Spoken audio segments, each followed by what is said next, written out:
America में आए राजनीतिक बदलाव ने खाड़ी देशों में हलचल मचाकर रख दी है। राष्ट्रपति डोनाल्ड ट्रंप के सत्ता संभालते ही मिडिल ईस्ट में कई समीकरण अब बदलते नजर आ रहे हैं। लेबनान में इजरायल और हिजबुल्लाह के बीच हुए शांति समझौते के बाद अब गाजा में भी हमास के साथ इजरायल ने युद्ध विराम समझौता कर लिया है। ये सब मुमकिन हुआ है ट्रंप के दबाव की वजह से। हालांकि इतने महीनों चले भयंकर युद्ध में जान माल के नुकसान का अंदाजा लगाना मुश्किल लगता है, लेकिन अब जब चीजें पटरी पर लौटती हुई मालूम पड़ रही हैं कि तभी इजरायल से एक ऐसी खबर सामने आई जिसने सबको चौंका दिया। दरअसल युद्ध विराम के बीच इजरायल को बड़ा झटका IDF chief lieutenant general Herzi Halevi ने इस्तीफा दे दिया है।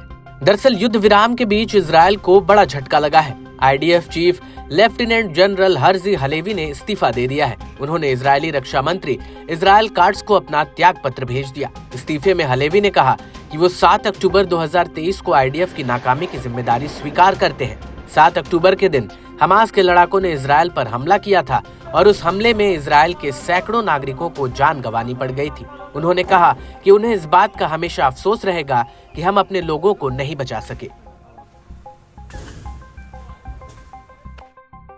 7 באוקטובר היה יום שמוקדי הלחימה בו היו רבים ומורכבים.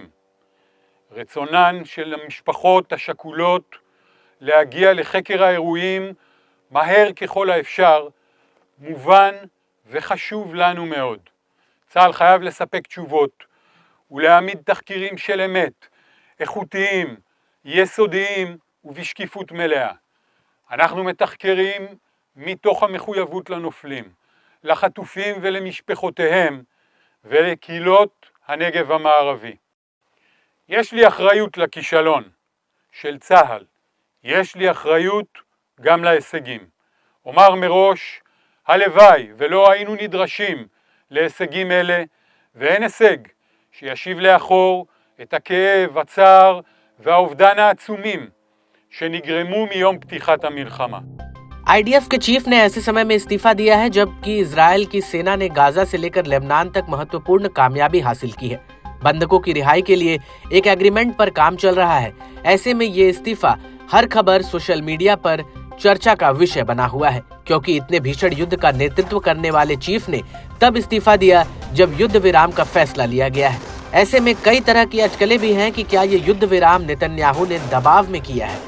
इस सब के बीच हालेवी ने कहा कि 6 मार्च तक वो पद छोड़ देंगे। उससे पहले 7 अक्टूबर के हमास हमले की जांच पूरी करेंगे और भविष्य की चुनौतियों के लिए आईडीएफ को तैयार भी करेंगे। बचे हुए समय में वो जांच को अंतिम रूप देंगे और आईडीएफ की तैयारियों के आगे की चुनौतियों को मजबूत करते रहेंगे। आपको बता दें कि 7 अक्टूबर 2023 को हमास के हजारों आतंकवादियों ने दक्षिणी इजरायल पर जमीन, आसमान और समुद्र से हमले किए। सेना के ठिकानों को, आसपास के गांव को निशाना बनाया। इस हमले में 1200 लोगों की मौत हुई, जिसमें से अधिकांश नागरिक थे।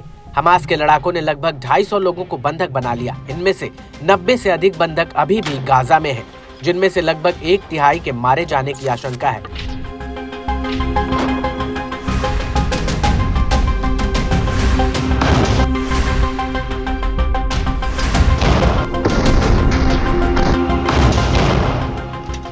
जवाब में इजरायल ने गाजा में 46,000 से अधिक लोगों की जान भी ली थी।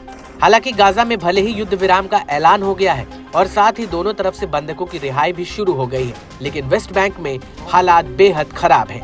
वेस्ट बैंक में इजरायल और फिलिस्तीन के लिए लड़ रहे लड़ाकों के बीच जंग तेज हो गई है। ऐसे में ये देखने वाली बात होगी ये शांति समझौता, ये युद्ध विराम कितने दिनों तक जिंदा रहता है।